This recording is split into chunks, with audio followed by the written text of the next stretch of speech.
बाबू चतरा फाइनेंसर के अंदर का के फिल्म हमर छिनल जलवा दिखा के प्रोड्यूसर के किनल रात वाली बतियां बताई कर मन छिनिया प्यार के दाना खूबे हीरो संग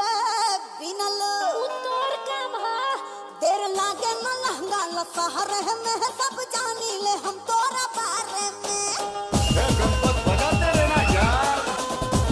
कहाँ से ढूंढकर लाते हो तुम ये सब? रवि किस्म पे तू और बाकी बड़ी बस्ती? भारी काल तो हर कत्ल है मानव दीवारी अरे तेना के जान चला रहो पक्का ये सरिया के संग भिड़ा वेल चचुला बेलू नगदी उतार है में सब जानी ले हम तो बारे में आलू लागल चिंटू के बिगाड़ है में सब जानी ले हम तो बारे में मजा मरलू तू उम्र 18 है में सब जानी ले हम तो बारे में पर्दा के बातें अपन पर्दा में रखा जा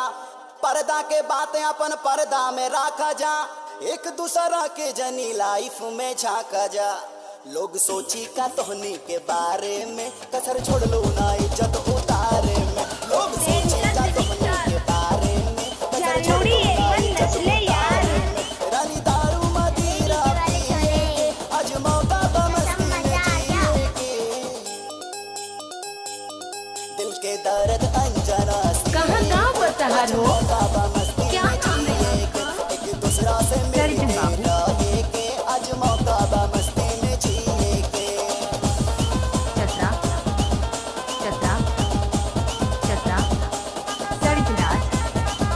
सरितराज